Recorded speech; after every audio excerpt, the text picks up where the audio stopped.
retired blades to the landfills.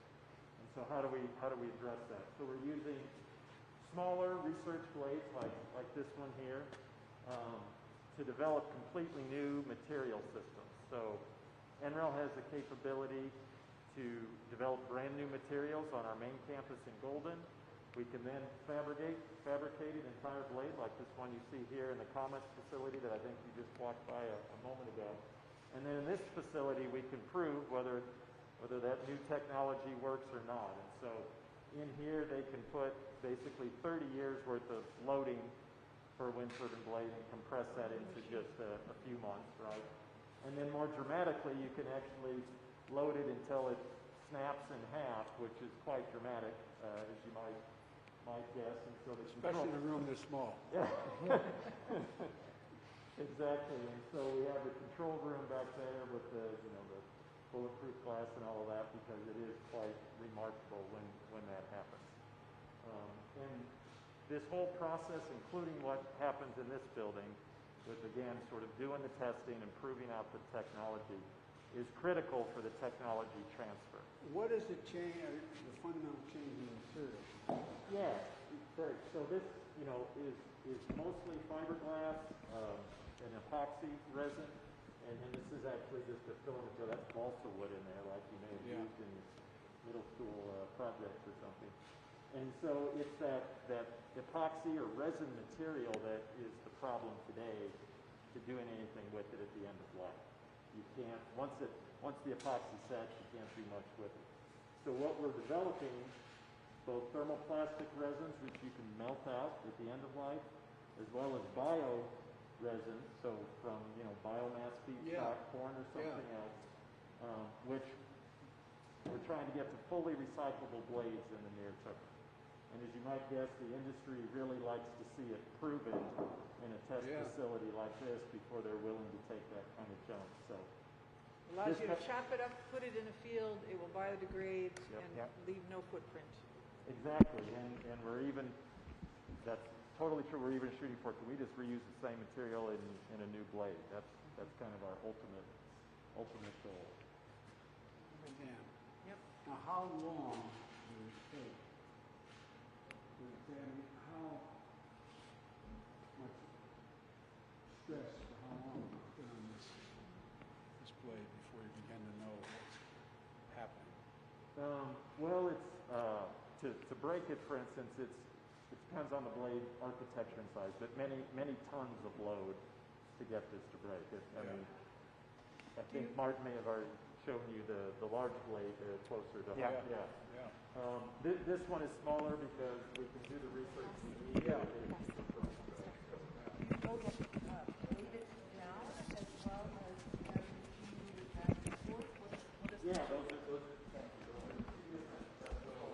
the one where I said we put 30 years of loading into a small amount of time. We have an oscillating mass, so the same principle.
quick.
Podium microphone check. 1, 2, 3, 4, 5, 6, 7, 8, 9, 10.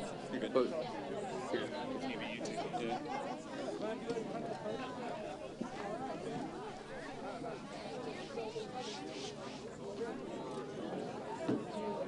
Check 1 2. Check 1 2. This is a sound check.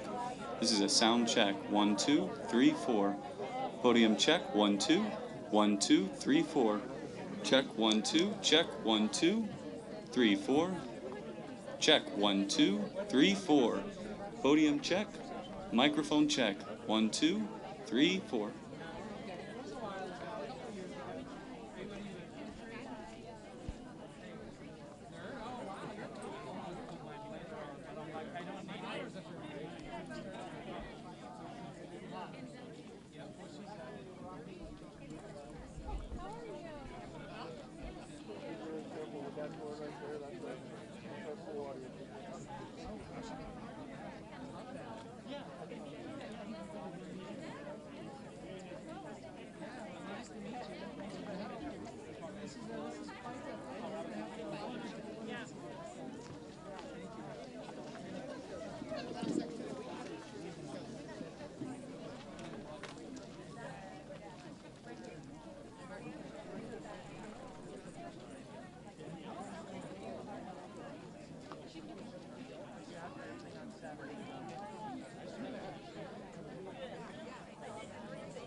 Oh, yeah. No, that's fine. That's fine, okay.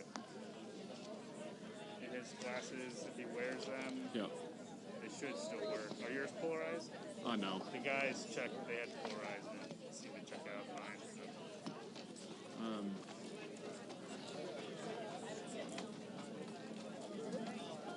We have them scroll. Yeah.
walking this way. Do you see them?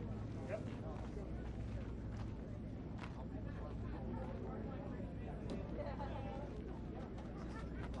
Thank you.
Hello, everyone.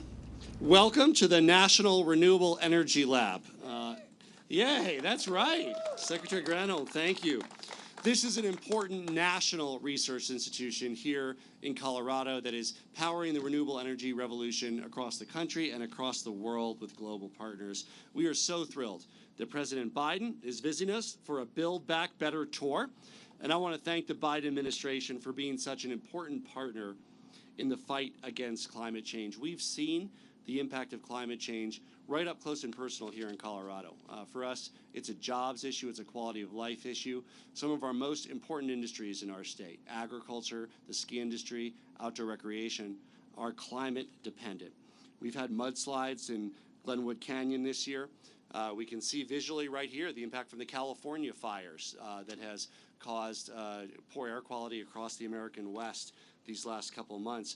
And in the aftermath of these climate-induced events, we've taken immediate steps to support our communities, and we've partnered closely with the federal government. When I ran for governor, I ran on the bold goal of us achieving 100% renewable energy for Colorado by 2040. And at that time, there were those who wrote that off as pie in the sky, but we know that it's a vision that will become a reality here in Colorado. And frankly, the federal cooperation and resources is a big part of that. President Biden's Build Back Better agenda directly helps support the work that we're doing here in Colorado, one of the leading states on the clean energy revolution.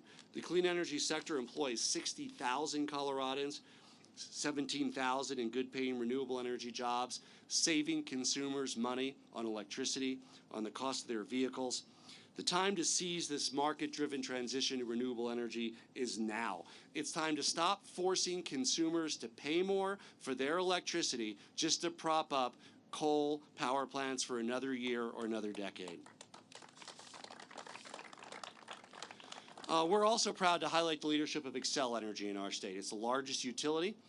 They have locked in 80% renewable energy in just 8.5 more years, or in 8 years and 3 months, the clock's ticking, to get to 80%, and they will beat that. And that puts us on a path towards receiving significant reductions in carbon emissions, including building in the electrification of the vehicle fleet, as well as building electrification as a key part of powering it from a greener grid.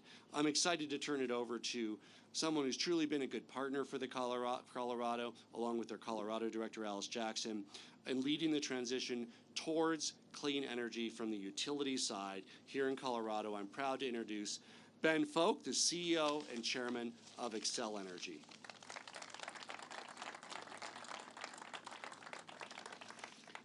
Well, thank you, Governor, and thanks for making Colorado a leader in clean energy innovation. And it's really an honor to be here today to welcome President Biden to NREL. I'm also pretty excited to talk a little bit about the Xcel Energy story. 2018, we became the first utility in the nation to announce a goal to be carbon-free by 2050. And I'm proud to say that our leadership has been followed. More than 20 utility companies have now have similar goals.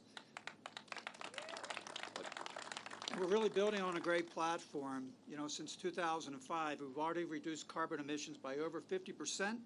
And as the governor mentioned, we're well on our way to achieve that 80% carbon reduction across all of our 8 states that we serve by 2030. So we're excited about that because we're going to keep our product affordable and reliable, and that means that we can support decarbonization of other business sectors like transport. In fact, just last week here in Colorado, we announced 3 programs that will help get even more EVs on the road. So, Governor mentioned it, but renewable energy across our 8 states is a big part of how we are reducing our carbon emissions. In fact, we're blessed with great wind and solar in the 8 states we serve. It'll allow us to have 2/3 of our energy by 2030 coming from wind and solar, 80% wind and solar here in Colorado. So we're excited about that, but we all know that the big grid can't just run on renewables. We do need backup generation to make sure that our customers have safe, reliable, affordable energy. And that's why it's so great to be here at NREL, because I think NREL will have a big part in developing those technologies that will allow us to reach that 2050 goal of being carbon-free. Of course, sound policy is important too. And the President, his administration, and Congress are working on a suite of policies that I think have the potential to really accelerate that clean energy transition. And I can tell you, as a company and as an industry, we want to go absolutely as fast as we can, but we don't want to leave anybody behind. We don't want to leave our employees and communities behind, and that's why we've partnered with our largest labor union, the International Brotherhood of Electrical Workers, the IBEW. And that partnership's critical today as Congress considers these energy policies, and it's critical tomorrow as we continue to move away from coal and embrace those clean, carbon-free technologies. So I know our industry, our company, and our workforce is ready for the challenge, and I'm excited to see what we can do working together. And with that, I want to invite Julian Aguilar to come to the stage and make some comments. Julian?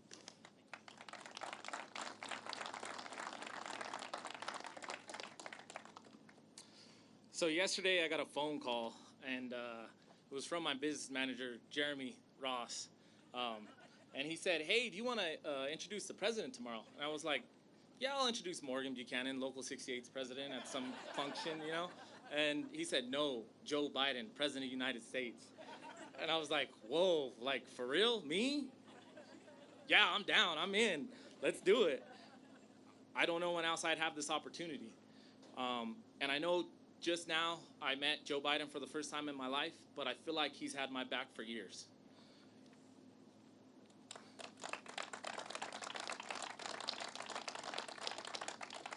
My name is Julian Aguilar, and I am a proud member of the International Brotherhood of Electrical Workers, Locals number 68. My father and 2 cousins are also members of Local 68. My mother was a Teamster for the union in the city of Denver, Colorado, and she retired until she retired in 2019.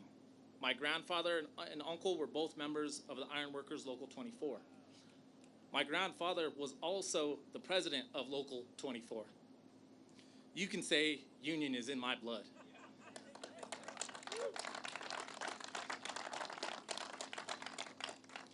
Being here at NREL shows the future of our industry, renewable and sustainable energy.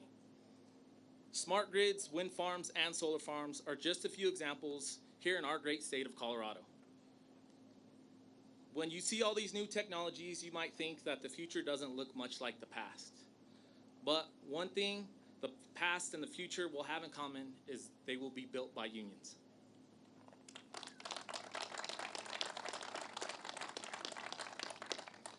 My 16-month-old son, Cristiano, is right over there. I see you, buddy. And he's there with my wife, Salome. And I want him to inherit a better and more sustainable future. I know that that's the future the President, Joe Biden, and my IBEW brothers and sisters are working hard to build every single day. President Joe Biden is not just pro-union, he's pro-people, and he's pro-America.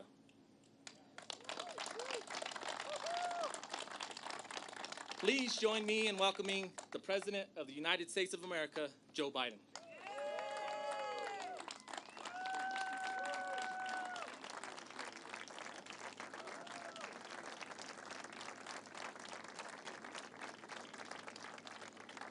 Thank you very much, Julian. Governor, and I want to thank you as well for all you do. You know, and the IBW is one of the outfits that, as they say in Claymont, Delaware, that brung me to the dance. And they're the best in the world, and really great seeing you all working together. Dr. Keller and the NREL team, thanks for welcoming me here. And Governor, it's good to see you again and your whole team. Lieutenant Governor Primavera, Attorney General, Secretary of State, you know, you got the Mayor Hancock, I think he's here, he was here, I thought I saw him earlier today. I want to thank you for the welcome to Denver and for making the trip out here. And my friends in Congress, Chairman Baker, thank you for being here. My team, we have the Energy Secretary Jennifer Granholm, who I always say, were she born in America and not Canada, she'd be standing here as president. But she's doing a heck of a job for me and for the country. And a proud electric car driver as well. And also the former secretary and former mayor of Denver, Federico Pena, a good friend of mine who's here. There you go, friend. Good to see you, pal. While I couldn't be here, I wanted to mention that the senator and my nominee for ambassador to Mexico is Ken Salazar. And I'm glad to see Congressman Perlmutter and Nugis and Crow. I want to thank you all.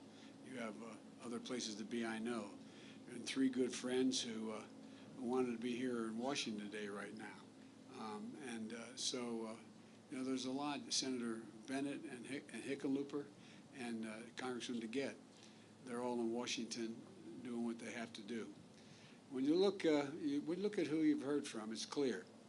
Whether you're an engineer or at a lab bench, or an IBW worker working on a combine, a turbine.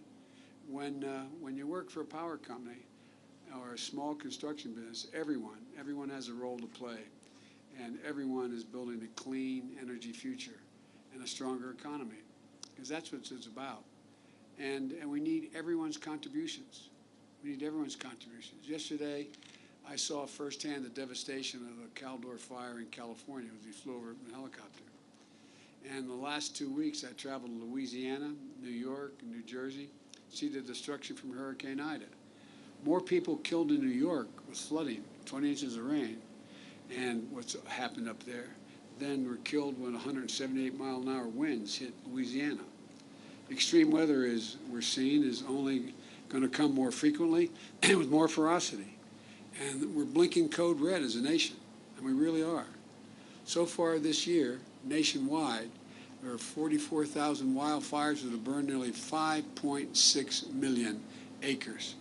That's enough. That's the size of the entire state of New Jersey, burned flat. They've caused billions of dollars in damage and forced tens of thousands of people to evacuate their homes and businesses. And even if it's not in your backyard, you feel the effects, as you mentioned earlier. You turn on the local weather, in addition to telling what the temperature is and what the precipitation will be, you want to know what the smoke forecast is going to be. When parents fear letting their kids out to play outside, it may trigger an asthma attack. You saw the vicious cycle this summer when heavy rains combined with the burn scar of 2020 Grizzly Creek fire. It resulted in mudslides, as was pointed out, that washed out an entire section of Interstate 70, adding hours of people's drives and cutting off a vital commercial artery. The bottom line is it's everywhere. It's everywhere. Communities that nearly 1 in 3 Americans call home have been struck by weather disasters in just the past few months. Hurricanes in the Gulf Coast are up this eastern seaboard. Wildfires threatening throughout the West and tearing it apart. Droughts and heat waves across the country, devastating farmers and ranchers and draining the Colorado River. In addition to the lost lives shattered, extreme weather cost America last year $99 billion. $99 billion extreme weather cost last year. And it's going to break the record this year. It's going to be well over $100 billion. We know what the driver is, climate change. We know what's causing climate change, human activity. This is no longer subject to debate. And I might add, windmills do not cause cancer. You know, look, we got to get real about what's going on. I really mean it. Think about it. The only debate is around what we do to confront this crisis. And that shouldn't even be a debate. You know, we have to invest in being more resilient because of the impacts of climate.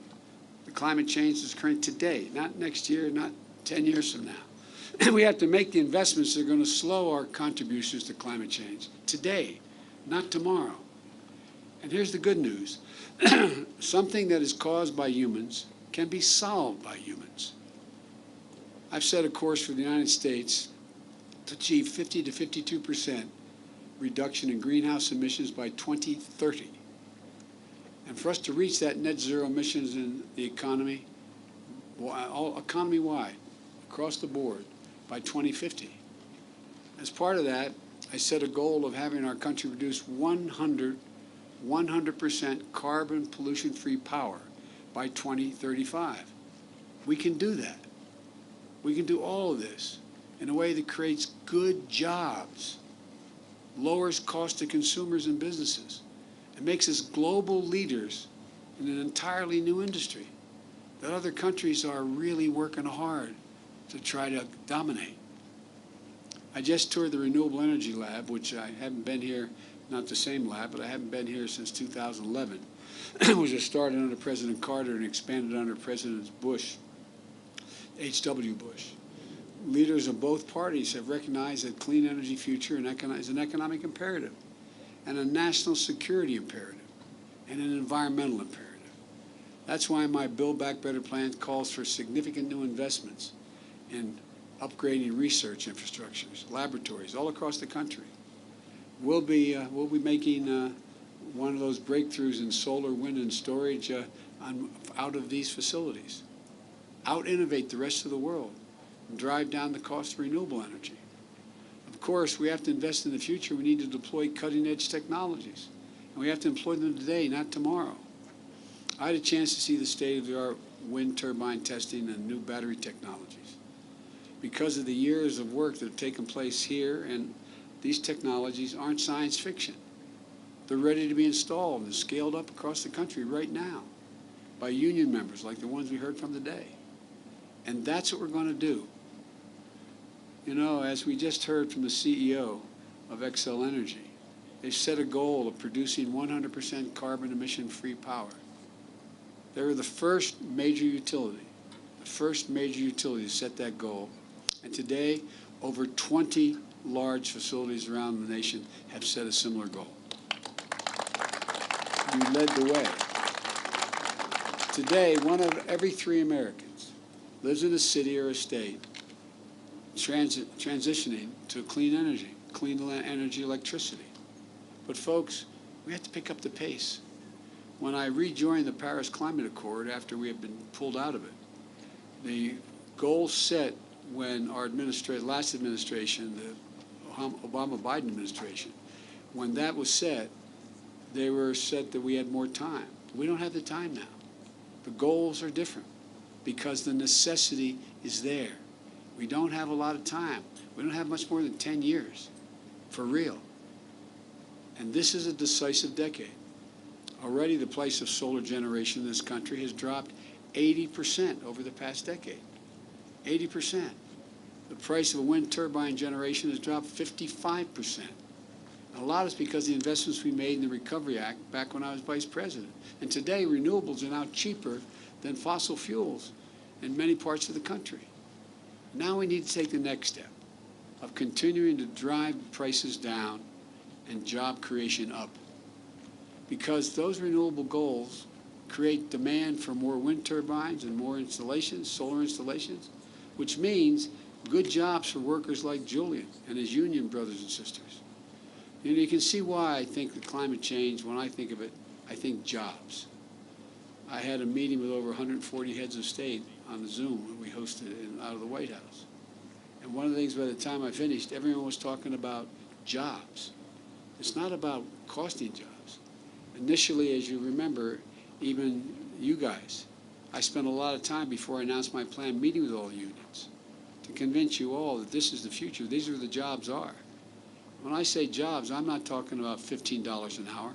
I'm not talking, am I not speaking loudly enough? I can see you having trouble hearing me back there. You know, I'm talking about union jobs, not 15, 20 bucks an hour, 45, 50 bucks an hour benefits. That's going to grow the country too. I've never seen the wealthy do poorly when the middle class does well. That's never happened. So to accelerate that process, we need to invest and innovate. We need a modern electric grid, one that is much higher capacity, more resilient transmission wires, and, you know, and has more storage capacity, using advanced batteries so we can hold onto surplus energy generated when the sun's not shining and the wind's not blowing. Right now, it's going to rain. No. Right now, we've got transmission projects that could carry enough power for millions of homes, but they need catalytic investment to move to the construction phase. Our bipartisan infrastructure bill contains the largest federal investment in power transmission in our history, so that our grid is more reliable, we can carry more renewable energy, so we can create good union jobs building that new grid. We're also making dramatic investments in public transit, electric buses, charging stations. In Denver, we're going to help Mayor Hancock achieve his goal of reducing greenhouse gases in the city by 80%. It's going to create jobs. We know the local 68 Apprentice Center is busy training workers to be able to perform. And by the way, I'm bringing the automakers, including the big three, and the UAW along so we have more electric vehicles on the road and fewer tailpipe emissions in the air. We're going to cap thousands of abandoned oil wells and gas wells leaking methane, threatening public health and communities, and get paid the same price for capping them as was to dig them. We're going to provide support to make our communities, including tribal nations, much more resilient to the impacts of climate change. Every dollar we invest to flood-proof or a power station, install power lines underground, winterize a power plant, or to build advanced turbines like the ones here, every dollar we spend saves $6 down the road, because the next time a disaster strikes, flooding is contained, the fire doesn't spread as widely, the power stays on. And these investments can also save lives, save homes, and create good paying jobs for Americans to make our country stronger and more resilient. In fact, experts tell us that the bipartisan agreement we've reached in the American Infrastructure Bill will put 800,000 people to work. 800,000, including plumbers, pipe fitters, electrical workers, steel workers, modernizing roads, bridges, water systems, broadband systems, making high-speed internet available to 85,000 Coloradans who currently don't have it. That's what's in the infrastructure bill. That's already agreed to. And we're negotiating right now for my plan to Build Back Better, which includes additional action to address climate crisis. It includes tax credits that will effectively cut the cost of building utility-scale solar farms by 30%, shorten the time it takes for residential-scale solar systems to pay for themselves in around 8 years, instead of 8, in less than 5 years. Save consumers $1,250 for electric vehicle like a Ford F-150. By the way, 0 to 60 in 4.1. That's a different. Help us reach the goal of half the new cars sold in America will be electric by 2030, saving billions of gallons of gasoline. And I want to create a civilian climate corps. I've been pushing that for a long time. Similar to the Conservation Corps that President Roosevelt created during the Great Depression, put a new generation of Americans to work, helping us connect and conserve our public lands and become resilient in the process. Yesterday, I visited the National Interagency Fire Center in Idaho, where we coordinate our federal fire response to wildfires. They told me that the Civilian Climate Corps would make an enormous difference by cleaning away combustible underbrush, enable fires to spread, by planting trees to fight climate change. In the end, it's not about red states or blue states. A drought or a fire doesn't see a property line. It doesn't give a damn for which party you belong to. Disasters aren't going to stop. That's the nature of the climate threat. But we know what we have to do. We just need to summon the courage and the creativity to do it. Yes, we face a crisis, but we face a crisis with an unprecedented opportunity to create good jobs of the future, create industries of the future, to win the future, to save the planet. Ladies and gentlemen, we can do this. This is the United States of America. There has never been a problem we faced when we set our mind to deal with it we haven't been able to, I mean it literally. Never have we failed to meet an objective we set. And what's happening now with both the industry, the government, unions, people around the country, is that we've set a goal. And the goal is achievable. And I promise you, it's going to create great economic growth, reduce inflation, and put people in a place where those beautiful children in the back are never going to have to worry about what we're worrying about right now. So thank you. Remember, there's not a damn thing we're unable to do in America when we come together. Never, ever have we failed. And we're not going to fail now because of all of you. Thank you for everything.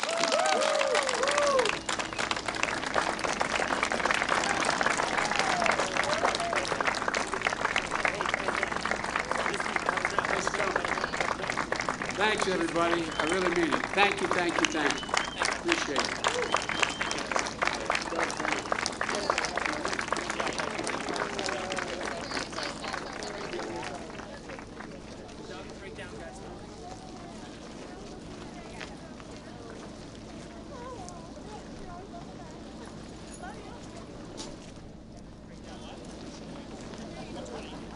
Yeah, we're gonna get straight down, sir.